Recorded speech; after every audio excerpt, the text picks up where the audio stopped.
Hey everybody, Layla here. I am preparing for post-COVID craziness. I am preparing for a expansion of the team in the future here.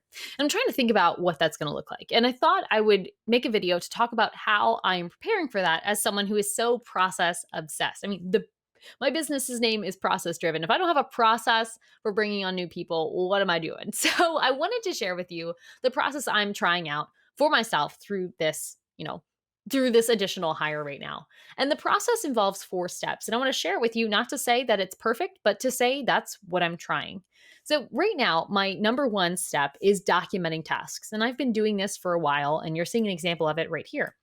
Um, every task that needs to be done, creating a template, a task template, in ClickUp is what I use, or whatever it is you use, whatever works. Templating that task, the steps that you need to take to complete it, the information you need, if there's any video walkthroughs I have, getting everything documented. Then, and this is kind of what I'm in for most of my tasks, do the task with the documentation. So that means I'm going to be going in here, and every time I set up a Gmail signature, I follow my own documentation. Entrepreneurs, we're the worst at this, actually following the rules we make. So I think that's a very important step, and that's something I'm trying to eat, sleep, and breathe my own documentation to make sure it makes sense. Because if I'm doing it and the instructions don't make sense to me, I pity the person who comes after me and has to try to make sense of it when they're not even the person who created it. So, creating this documentation, using it myself, then and this is the stage I've been just going through, bundling the documentation into job descriptions.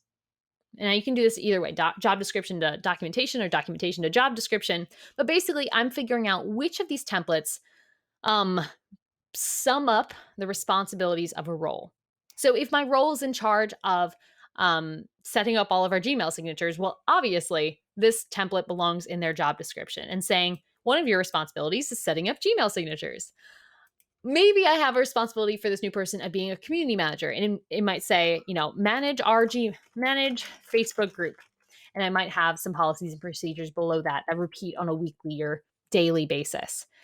Whatever is going into that job description, I want to make sure I have a documentation, a templated task, a living piece of policy and process that is able to be used to speak to each category of what's in their job description.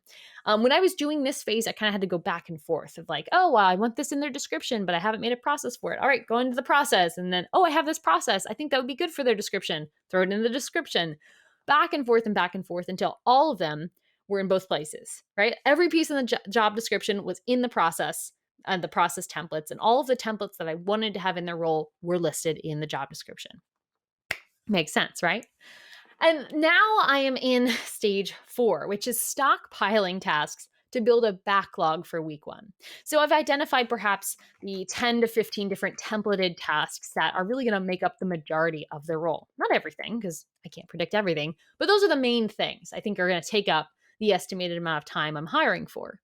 So what I'm going to start doing is, wherever possible, Facebook group, probably not possible, but other areas, I'm going to start stockpiling, meaning I'm going to let a backlog accrue of that task. So if it is this, what we have out here, the setup of Gmail signatures, I'm going to let a backlog of 1 or 2 or 3 or 4 tasks just accumulate. I won't do them, just let them pile up. So that way, when that person is starting, they've got a pile of work to keep them busy in week 1 or week 2 of things that are actually in their job description, help them get a running start and start diving in. When I'm approaching this, I'm trying to find the easiest tasks, the easiest templated things, and just give them a lot of them.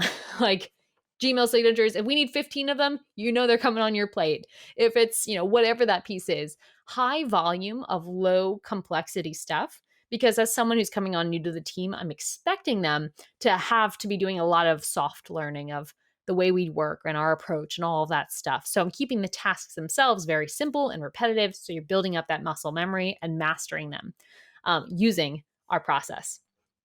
So that's what I'm doing right now as I'm preparing to delegate. I'm following the 4-step process I just shared with you here. 1, document tasks. 2, do the task with the documentation. No excuses, Layla.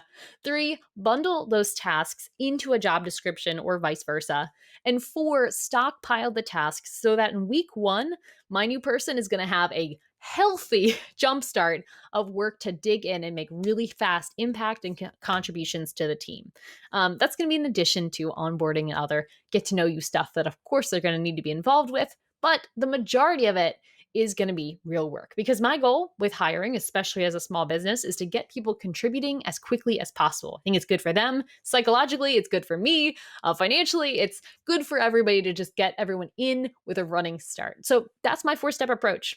I can't say it's perfect. I can't say I've done it 100 times. I'm trying it out and I wanted to share it with you. One, to see what your feedback is, and two, to see if maybe it helps some of you. If you're trying to figure out how to delegate or how to just get started when it comes to hiring your first assistant or your 10th assistant, maybe this will be a helpful video for you to just consider. If you're someone who's been doing this a million times and you're listening to this process and you're like, Layla, you're missing a big thing, leave me a comment. I would love to hear it, both personally, and I'm sure everyone else would too. But for now, that's it for this video. Thank you guys so much for watching this little behind the scenes of stuff that I'm working on, and I hope this was helpful. If you're interested in more videos around this, promise, more of them I know what I'm doing, but hey, sometimes you just gotta admit when you don't know. Be sure to hit subscribe and follow me on this journey. I'll let you know how the hiring goes and whether this process needs to change for the next time around.